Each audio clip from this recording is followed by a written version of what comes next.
Thank you for joining us on Healthy Living. We are here today at Coastal Carolina Hospital. I am with Dr. Eric Gwynn. It's such a pleasure to see you again. I am fortunate enough to be able to interview you. We've done this before. So we're actually in the operating room, and I think this will be a real special occasion for us to chat. What I'd love to do is talk a little bit about procedures in men's health that would actually happen here in the operating room. But initially, Dr. Gwynn, when someone comes to see you, is it diagnostic? Is it symptomatic? What's really going on? So a lot of the, good to see you again too, by the way, a lot of the volume that we do, especially in men's health, is prostate cancer. Okay. So we have probably one of the higher volumes in South Carolina here of robotic prostatectomy. So when I see someone who's a surgical candidate, we talk about all the available management options, one of which is a minimally invasive robotic approach for removal. The robotic procedure has revolutionized a lot of what we treat in prostate cancer. Okay. Shorter hospital stays, less blood loss, quicker recovery. It's a world of difference. Let me ask you a question, just kind of starting more broad spectrum and basic. Typically, screening procedures are done, my assumption is, by primary care docs.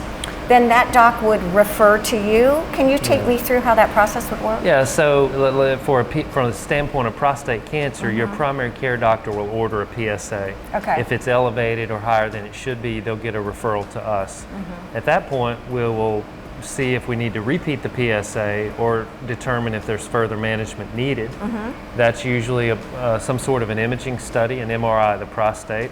Another machine we have here at Coastal Carolina is a biopsy machine, which is kind of a semi-robotic machine compared to this being fully robotic, that allows us to stereotactically biopsy men. And what does that mean, stereotactically biopsy? So instead of a blind biopsy where we actually have a field of vision and we can go directly to the point of, we can go directly to the lesion in question and biopsy it.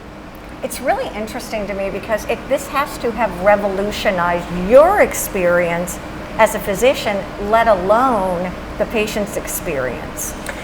Well, it's allowed us to treat people, again, less pain, quicker recovery, get them home, and really reach out to a broader population.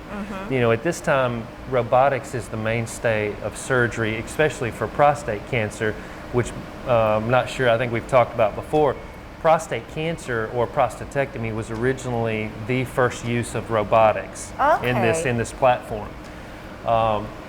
So what that's done is allowed us to see more people, treat more people, and get them back on their feet quicker. So talk me through, let's actually talk about robotic surgery here, because I think this really is pretty cutting edge. You're state of the art. Well, we enjoy that. That's one part of my practice I enjoy. But as far as how this works, this is a console. We call this the surgeon console. This looks like master control. It is. There's a lot of little digital controls, but we'll actually move the tiny instruments in the patient through this. There are foot switches down here to switch between different arms, cameras, cautery, and then this is a 3D vision, binocular vision, so I can see in the patient at a very high magnification. Everything I do through these instruments is transferred into these robotic arms. Okay. Each one of them on the table will then move with a greater range of motion. Come on, do you want to walk over there and show me? Yeah. That's great. Yeah, each one of these instruments is going to move with a range of motion of a 360, almost more than your wrist can do. Okay. So actually you can do more with this machine with small instruments than you can do with your human hand. Wow. Which makes it even more impressive for getting into tight spaces, sparing blood vessels, nerves, things of that nature. So do you have a team that works with you? What would an actual procedure, a prostatectomy, say it? I'm robotic prostatectomy. Prostatectomy. And I'm glad you asked about my team, because one of the successes here at Coastal Carolina is the team that we've built and who has stuck with me by this to grow this program. Okay. They've stuck by my side, and they are the ones who turn these rooms over.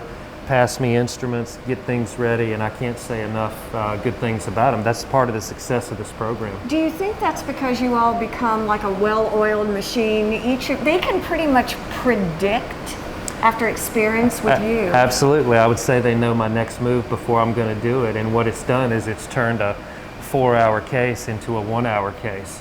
And therefore, is that really true? My gosh. yeah, and it's so it's very impressive. I tell people I'm very proud of this hospital, this team, and it shows in the patient's response. So when a patient would come in for this procedure, what would it actually physically look like? Would they come? Are they under local anesthesia? So there's a general anesthetic for Okay. most of these robotic procedures. The patient will come in, undergo anesthesia, then he or she will be laid on this table. Okay. I'll then put some small ports in the abdomen through small incisions. We will connect them to these robotic arms.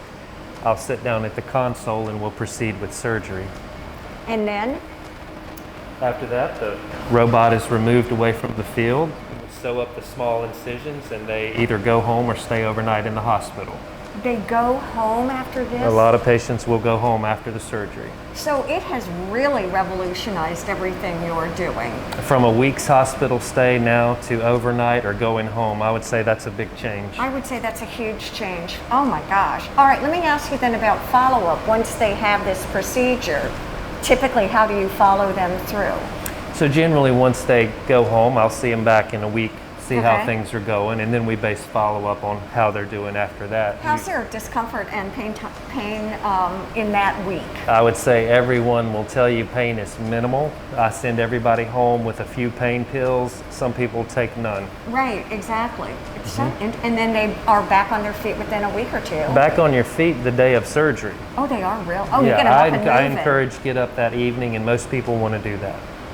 I tell you what, it is absolutely interesting. Is that the major bulk of the surgery after you have that procedure? That's it, you're done. As far as a prostatectomy? Yes. Yeah, because the prostate's removed. So Then are there typically, depending on the staging of the cancer, there are other... sometimes a patient may require additional therapy with Okay. radiation or hormone therapy, but I would say the vast majority are cured with surgery alone. Oh my gosh, this is amazing. I really appreciate you taking time to do this. You're welcome. I think it's fascinating for people. I think it demystifies everything. And I'll tell you the most impressive thing is listening to you talk about your team here at Coastal Carolina. So I'm very honored to talk with you. Stay with us. There'll be more to come.